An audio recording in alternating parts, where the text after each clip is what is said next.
ne sais pas si tu as remarqué, mais en ce moment, il y a un sujet que l'on retrouve partout, c'est celui de la perversion narcissique. C'est à croire qu'il y en a partout. Mais est-ce vraiment vrai? Nous allons faire le tour de la question dans cette vidéo.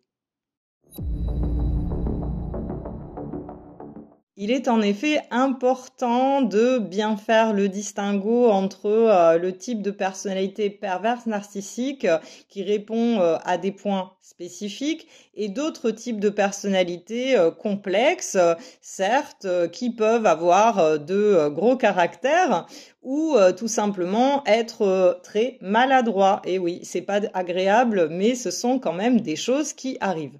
Donc, pour être sûr de ne pas se tromper, vous pouvez déjà vous appuyer sur ces 3 points de manière solide. Le premier, si vous rencontrez une situation problématique qui vous oppose à quelqu'un dans votre quotidien, c'est vraiment d'être vraiment précis sur les faits que vous avez rencontrés dans la situation. Le deuxième point, c'est de se demander pourquoi cette personne aurait voulu vous nuire de manière intentionnelle. Ça, c'est très important car l'intentionnalité, on le retrouve chez la personnalité perverse narcissique. Troisième point, ce comportement spécifique qui vous a heurté, est-ce que quelque part il a été redondant? L'avez-vous observé par le passé chez cette personne? Avez-vous déjà essayé de lui en parler? Avez-vous déjà essayé d'exprimer votre ressenti sur cette manière spécifique de faire ou pas?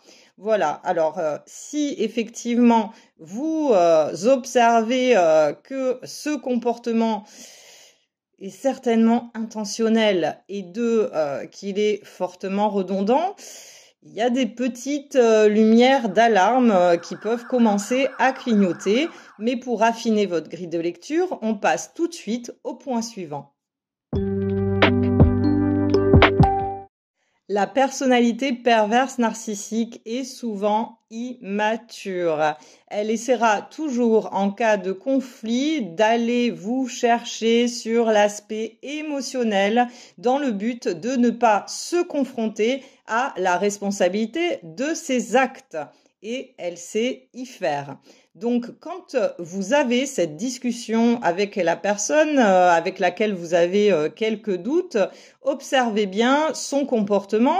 Est-ce que déjà elle a du mal ou pas à se confronter aux faits que vous lui restituez? C'est pour ça qu'il est important d'avoir des faits bien précis. D'autre part, deuxième point, observez également quelle place vous avez au sein de la discussion. La personne vous laisse-t-elle parler? Est-ce que elle vous laisse exposer votre version de la situation ou est-ce qu'au contraire, elle prend toute la place et vous coupe sans cesse la parole de telle manière que vous ne pouvez pas tout simplement vous exprimer? Tout ça sont autant de points qui peuvent vous mettre la puce à l'oreille si réellement vous êtes en face de quelqu'un dont la personnalité est perverse narcissique.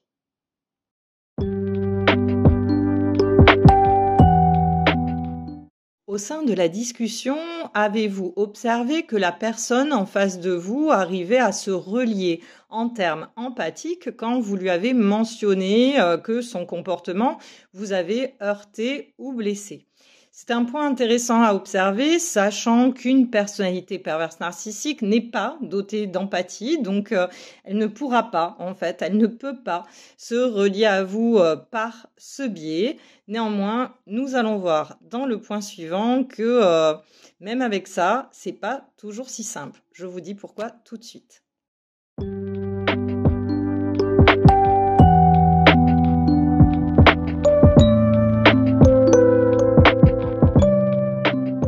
Car en effet, la personnalité perverse narcissique peut aussi être tentée de mimer la réconciliation si elle a un réel intérêt à vous garder près d'elle.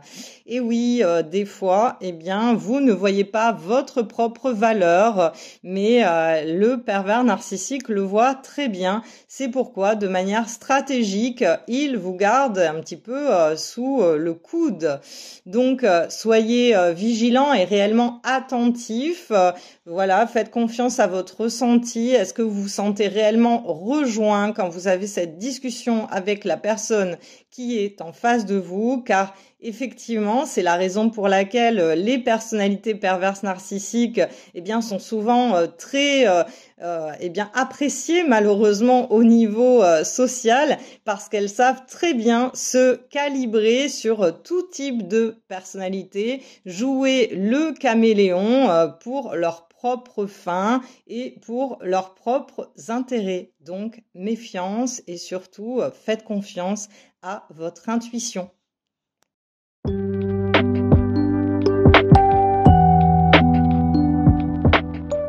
Il se peut néanmoins qu'après votre discussion, vous ayez encore des doutes sur la personne avec laquelle vous êtes en lien.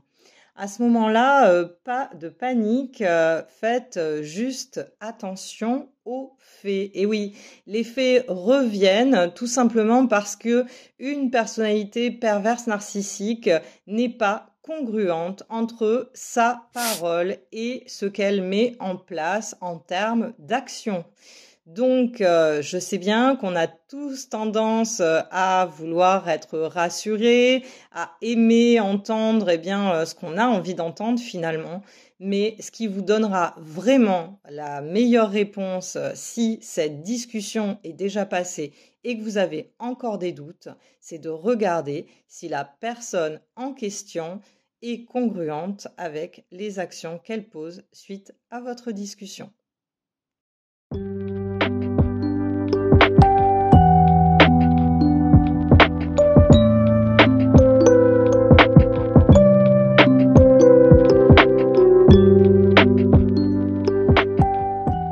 Voilà, j'espère que cette vidéo vous aura permis de glaner quelques éléments pour faire le distinguo entre la personnalité perverse narcissique et d'autres types de personnalités peut-être un peu complexes, mais qui n'ont rien de perverse. Je vous dis donc à bientôt et en attendant, prenez soin de vous.